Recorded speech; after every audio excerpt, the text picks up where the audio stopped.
with the Eagles, who we saw this past Monday. What do you think of the Eagles winning despite not having gaudy numbers and maybe looking a little ugly at times on offense?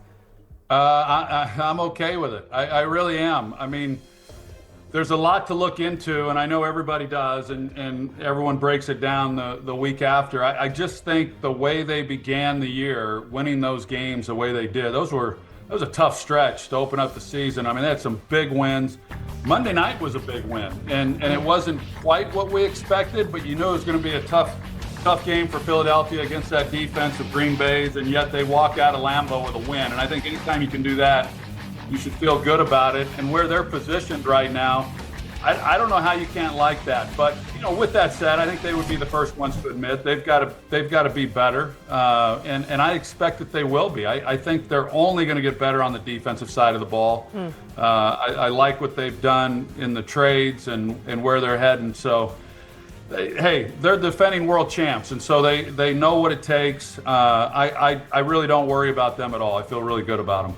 Well, let's talk about the Lions, who they face on Sunday with an offense that wasn't happy with their production either. We had them earlier on in the season. Now Dan Campbell's fully taken over all of the play calling. Troy, what do you anticipate the impact will continue to be there? Well, time will tell. I think sometimes when you make a change like that, we've seen it a lot over the years, that there's a new sense of urgency amongst the team. They respond to that. They clearly did this last week. I applaud Dan Campbell. I am so impressed with him as a head coach. I love everything about that organization from the top to the bottom, the way they compete, the messaging. They're an easy team to pull for. And that making that decision is not an easy decision to make. The easy thing to do is just continue along the path that you're on. Don't ruffle any feathers. Don't do anything dramatic. And I think Dan's done that before. He did it early in his head coaching career, made changes when necessary. And if I'm a player in that locker room, and I've got a head coach who is pushing every button to try to get the very best out of everyone within that locker room and the best out of the coaches and the team, I love that. So I respect the heck out of Dan, and him making that decision is what he felt was best. A lot of coaches think that there's something that's best and don't necessarily do it. He did it, and we'll see how it ends up. But I like the early results. Yeah, it takes some guts. Something that Dan Campbell's never been lacking, right? Let's look at our Monday night game. Two for the Cowboys offense coming into this. What can Dak and company do to turn things around? Well, I think it's indicative of just how much they rely on the offense. When you look at the last couple of games, and if they don't play at their best, they're going to have a hard time winning. And it's why they've lost the last two. It's one thing to go to Denver against that group and not have your best effort. It's another thing to return home when you've been putting up 40 points a game in the 3 home games prior to Arizona, and they just didn't play well. And I don't think anybody expected that to happen. But this offense the last 2 weeks has not played very well. They've turned the ball over. I think you can make a case that maybe they should run the ball a little more than what they do. I think what they've gotten out of Javonte Williams has been really impressive. Of course, they've got 2 big weapons on the outside, and you want to take advantage of that. But they've got to play better. I mean, they've got a gauntlet of games once they get past this game Monday night against Las Vegas. That's you hate to say it, but that's when the tough part of their schedule hits them. So better, and then defensively, the reinforcements that they got this last week with the trade, and then having the bye week, get rested up. Of course, they're dealing with a lot right now emotionally with the loss of Marshon Neland, and we'll see how they respond on Monday night. But they've got a lot of work ahead of them. Yeah, you mentioned Marshon Neland, and the week of football aside, it's been an incredibly difficult week down in Dallas following Neland's death. Dak Prescott spoke with the media for the first times about this moments ago. We're going to take a listen to that here. Marshon, just a great dude. Just spirit was always high. Anytime you crossed him, very contagious attitude. We spent, I would say, a lot of time throughout the training room, passing each other, having small conversations here and there, and very loving, contagious guy. I mean, I know that, right? It's been noted, right? His saying was "one love," and I think you just felt that. You felt that aura. You felt that demeanor. You felt him carry that, and that's everything that he did. The way he played this game, the way he took care of his body. He did that like a veteran. He was a professional. He was much more of a professional than a lot of young guys that I've seen throughout the league, and doing everything that you need to do the right way to make sure you're available. And Marshon did that. I just know the best thing that's helped me out is just when people are just there for me. And when they're there for me in silence, just feeling their presence, feeling their love, and showing me what it looks like to how to move from one day to the next, doing better, and trying to carry on a legacy. And no doubt this team is grieving, as you would expect. And football secondary here, but they now have to prepare for next week's Monday Night Football game against the Raiders that we've just been talking about. Troy, what are your thoughts on how they'll handle this? Well, I think the positive thing for them is the fact that they were allowed to grieve last week without the worries of having to try to go out and play with the timing of their bye week. And I think Dak said it really well. I did not know Marshon Neland, but clearly he had a big impact on that locker room in such a short period of time. And by all accounts, it sounds like Brian Schottenheimer handled it extremely well with the family and then with the team, and all the players respected that. So that's a real positive. There's no doubt they go into this game, they're going to have heavy hearts. I think that for a lot of NFL players, a lot of athletes in general, when they have tragedy like this, the only thing that brings any sense of normalcy to them is when they get back out onto the practice field, or in this case on Monday night, in the game. This gives them something to play for and honor his memory.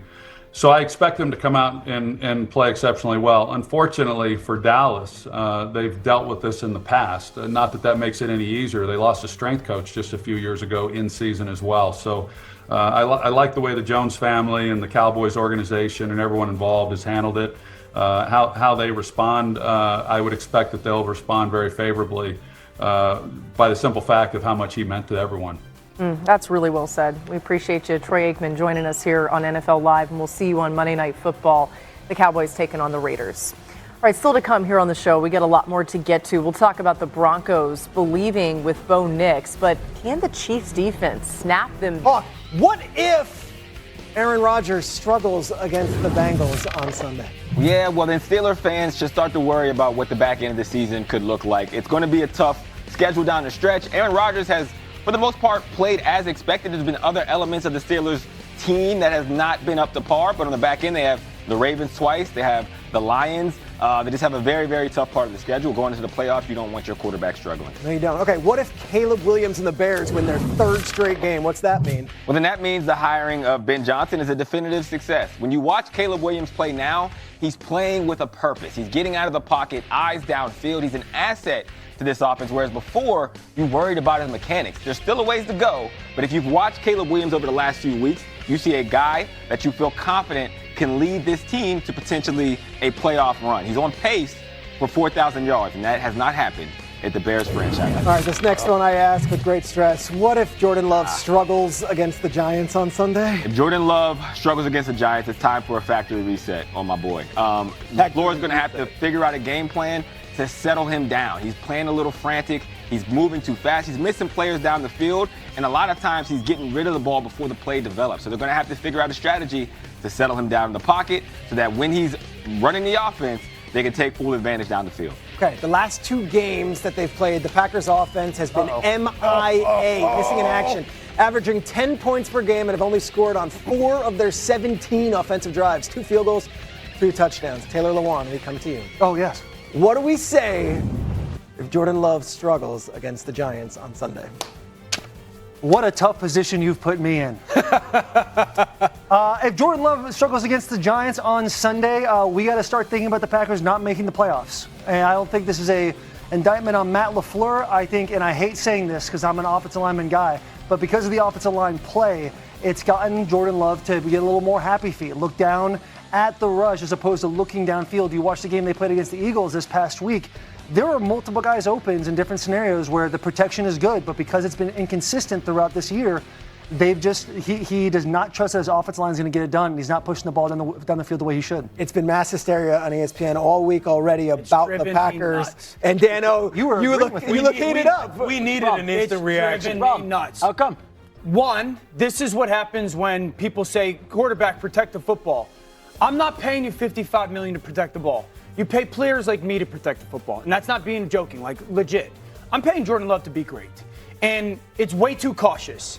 In the narrative around Jordan Love, this is what has bothered me so much about the season and coming off of last week. Jordan Love's a walking turnover. That's factually incorrect. Jordan Love's reckless with the football. That's factually incorrect. If you look at over the course of the last season of starts, because last year he missed some time, this year we're not all the way through. Look at where he is when it comes to giving the ball away. Jalen right now is historically good with it, throwing the football to the other team. Stafford's in the conversation for MVP of the league, and then Lamar's Lamar.